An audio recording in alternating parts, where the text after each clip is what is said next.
Welcome to Answers to the Big Questions. I'm your host, Alan Sonta, and I'm glad you could join me. All of us, at some time or other, have wondered how we and the world around us came to exist. In our scientific age, many people think we are too intelligent to believe that some being we call God created everything we see. Perhaps you're asking, is there any scientific way of knowing whether God really exists? To answer this question, the first episode in our series is called, Is There a God? Surely this is one of the big questions some of us ask.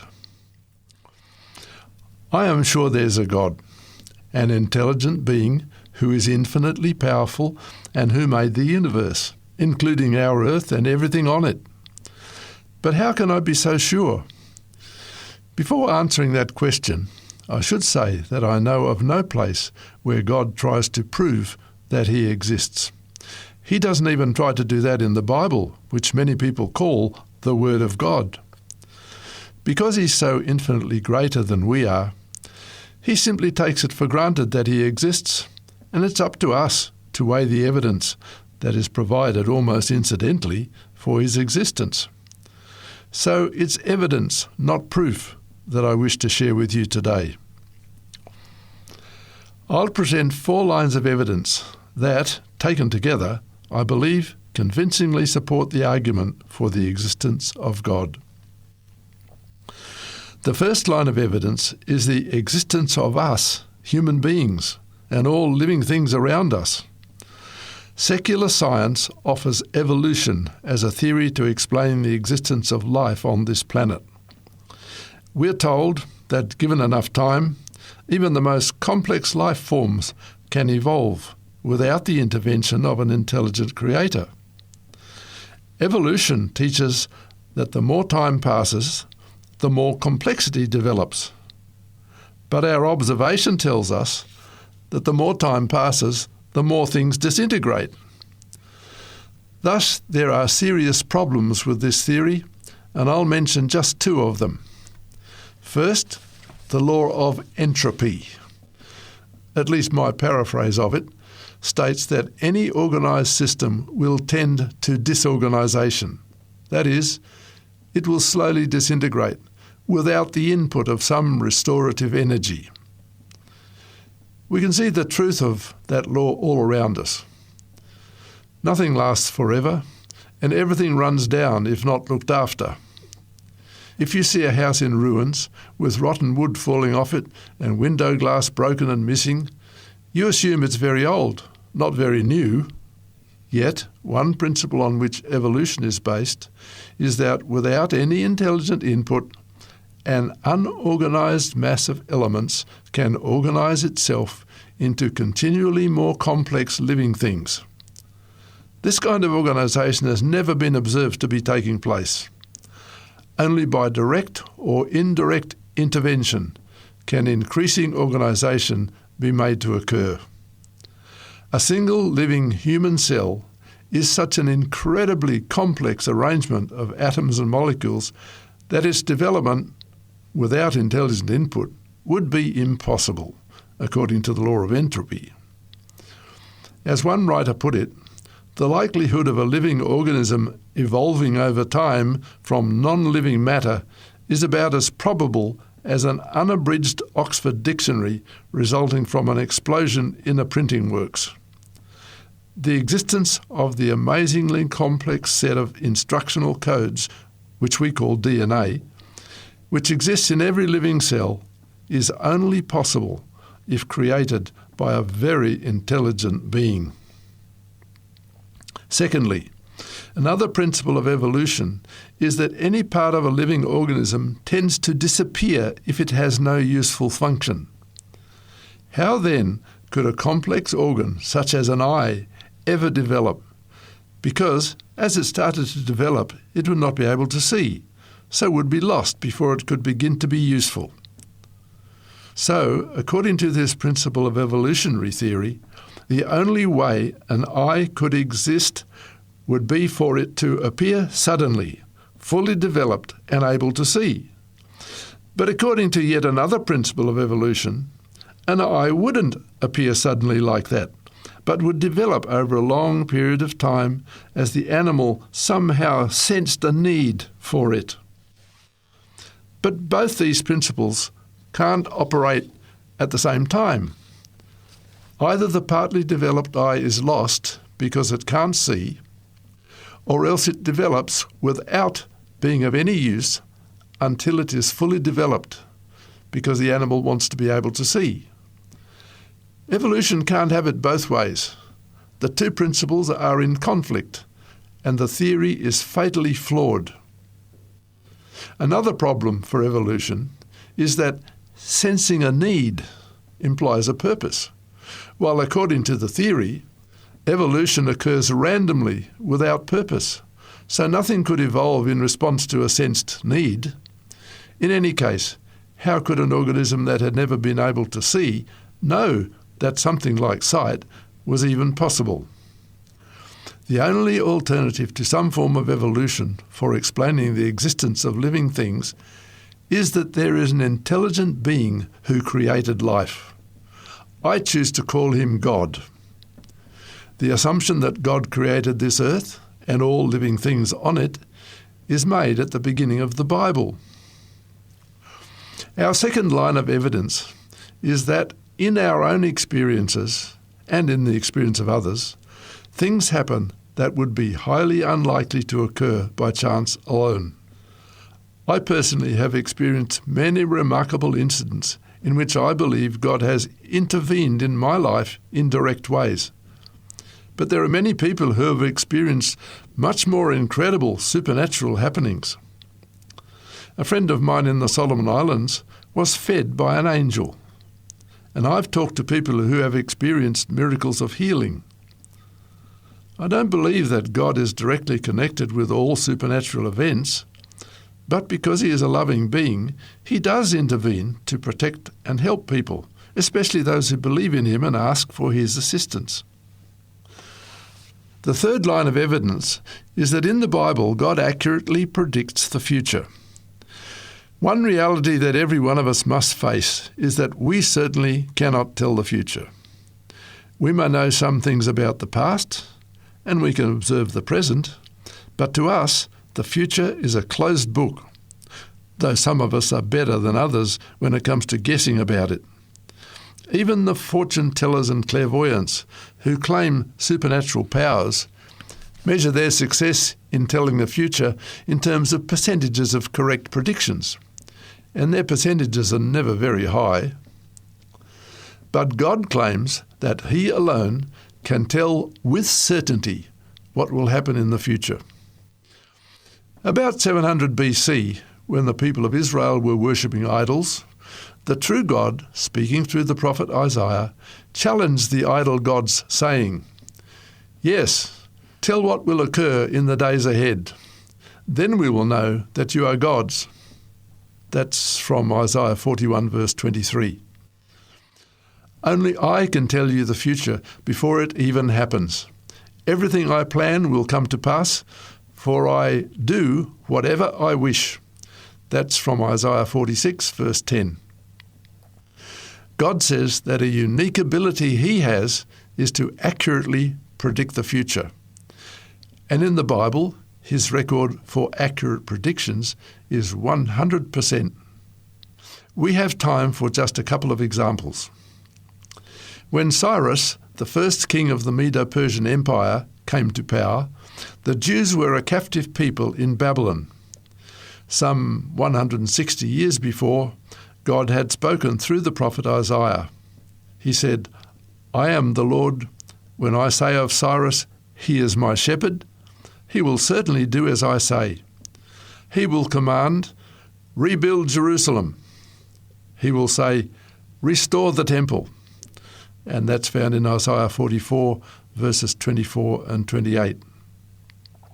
History records that after the Babylonian Empire fell to the armies of Persia under the generalship of Cyrus, Cyrus became king, and he did indeed decree that the Jews should return to Jerusalem and rebuild both the temple and the city. How could anyone but God know more than century and a half beforehand, that the Babylonian king would destroy Jerusalem and the temple, and that a king called Cyrus would decree that Jerusalem and the temple should be rebuilt. Some might claim that those details were added to the writings of Isaiah later, after the events had occurred, but there is good evidence from early manuscripts that the prediction is genuine. Let's look at another prediction, which we ourselves can observe to be true.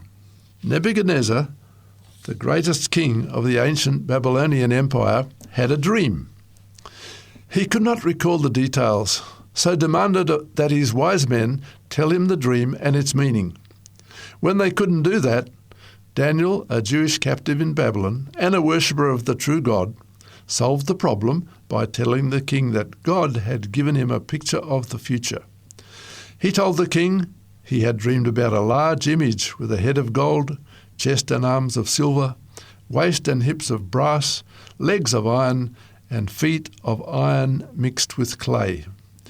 He explained that it represented the nations that would rule the then-known world down to the end of time. From history we know that the first nation, the Golden Head, was Babylon itself. It was followed in turn by Medo-Persia, the silver chest and arms, Greece, the waist and hips of brass, and Rome, the legs of iron. All of this history accurately fulfilled the prediction as given by God to Daniel. But then Daniel said that the feet and toes of the great image, made of iron and clay, represented the nations that would arise after the decline of the Roman Empire. He said they would never again form one united world empire, just as iron will not mix with clay. He said that the nations would retain their own identity to the time of the end, when God would step in and set up his own world kingdom. All this is recorded in the 2nd chapter of the book of Daniel. Now, despite attempts by leaders such as Napoleon and Hitler to build vast empires, and despite ideologies such as international communism, which aimed to unite the world, there never has been anything that came near to being another world empire. There hasn't even been an empire uniting all the lands ruled by Rome at the height of its power. Even if, as some claim, Daniel's predictions were made after some of the nations mentioned had come and gone, and I don't believe the evidence supports this claim, our disunited world today continues to confirm the truth of God's prediction made through Daniel. Yes, God does know the future, and there are many other Bible examples of his accurate predictions. In our own time, God still accurately predicts future events. A friend of mine living in the Solomon Islands was told by an angel to meet a plane at a particular time at a remote airstrip the following day. The plane arrived right on time, but the pilot was not on a scheduled flight and had made the decision to land at that place only minutes before doing so. God can still predict the future. The fourth line of evidence for the existence of God is that human beings everywhere throughout history have worshipped something. Where did this compulsion to worship come from, if not implanted in us by the God who created us? It's true that this basic need to worship has often been perverted and debased, but it's always there, even, I suspect, in modern secular people who deny the existence of God. Now we have looked briefly at 4 lines of evidence that support the belief that there is a God. I believe that the evidence is so strong that we can confidently act on the assumption that God does exist. And we can go on to ask some of the other big questions. The question I want to answer in the next presentation is, what is God like? You've been listening to Answers to the Big Questions. I'm Alan Sonter. I hope you can join me next time.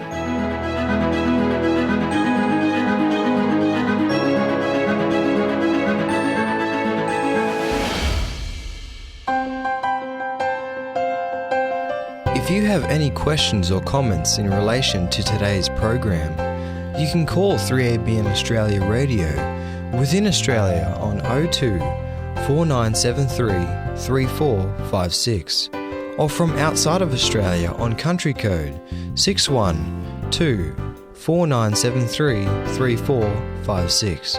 Our email address is radio@3abnaustralia.org.au. That is radio@3abnaustralia, all one word, .org.au.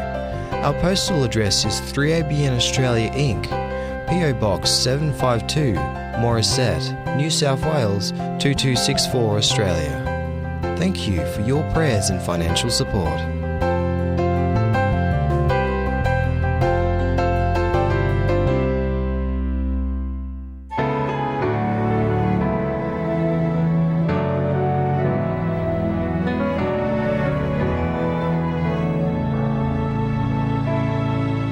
How can I doubt your love for me? How can I think you don't exist? How can I sin intentionally? How can I doubt? How can I shut my heart for you? How can I the other way? How will I live without you? How can I doubt? When you formed me in the womb, when you sustained me through your power, when you carry me in your arms, how can I doubt?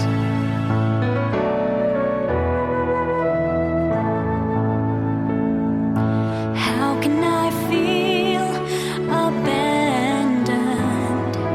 How can I not see your faithfulness? How can I think I'm not pardoned? How can I doubt? When you formed me in the womb, when you sustained me through your power, when you carry me in your arms, how can I doubt?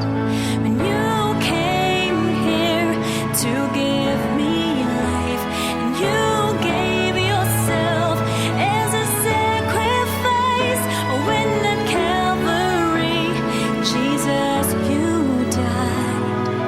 How can I doubt?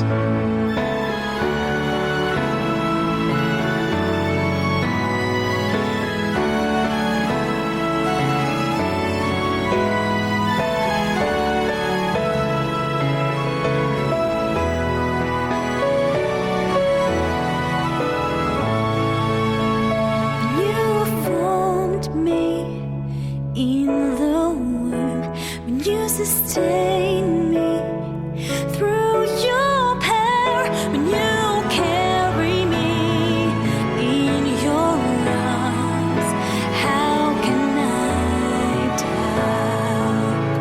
When you came here to give me life, and you gave yourself as a sacrifice, so when at Calvary, Jesus, you died. How can I doubt? Lord, I just can't doubt.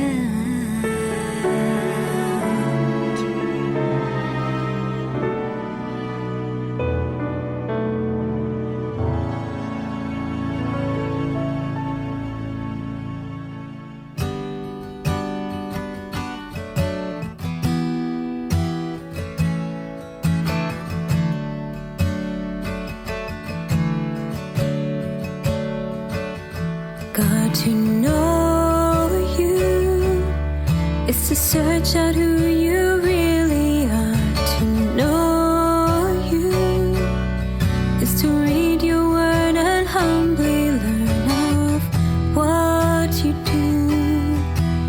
pray and talk with you.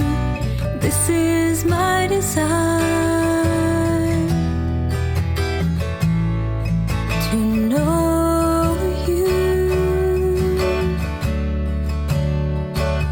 God, to know you is to come before you as I am. To know you is to feel my utter helplessness and cling to you, walking by faith. This is my desire,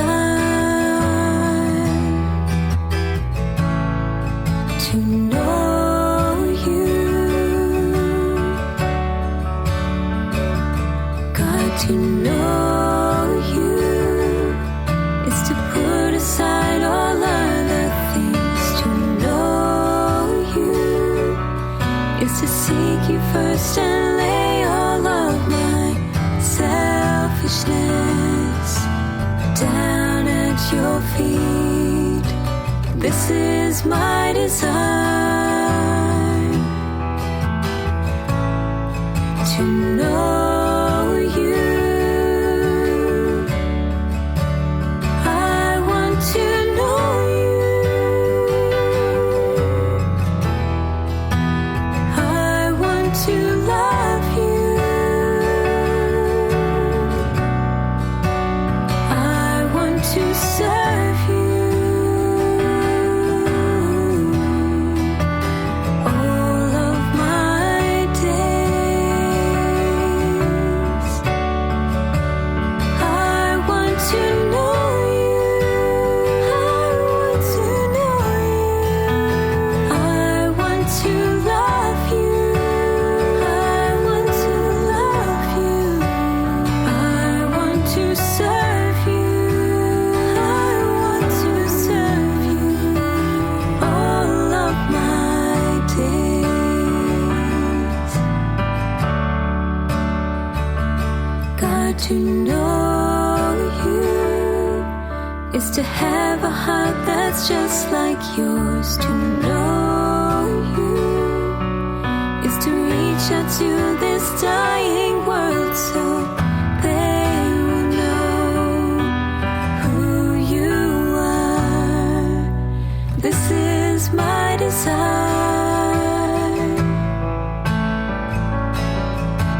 This is my desire. This is my desire, to know you.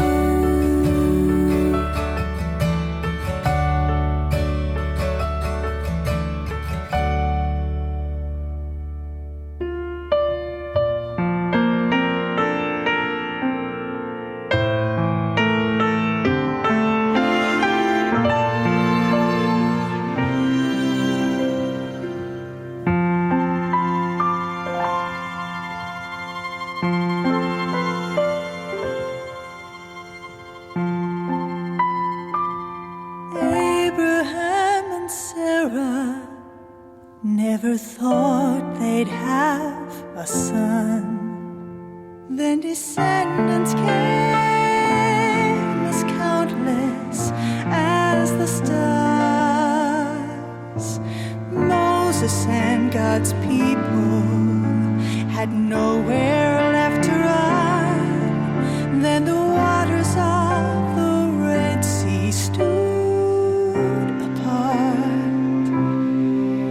So many times the light of all was setting like the sun, and it seemed to the faithful it was over, it was done. But God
tears will not relent.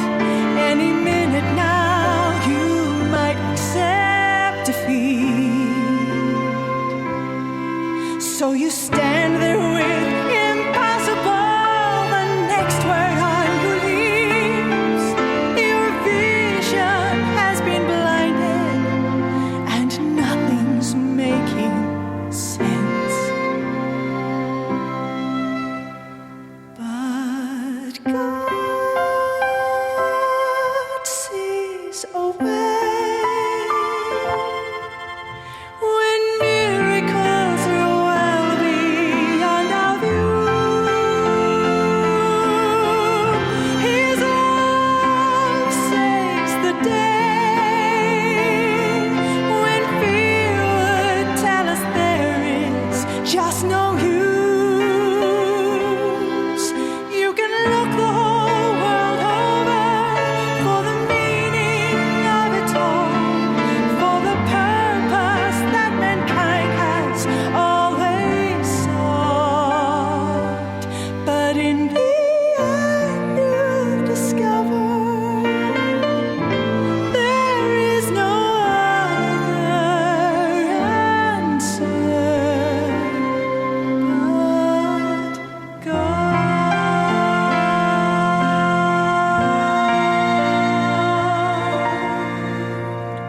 In the end you will discover there is no other answer but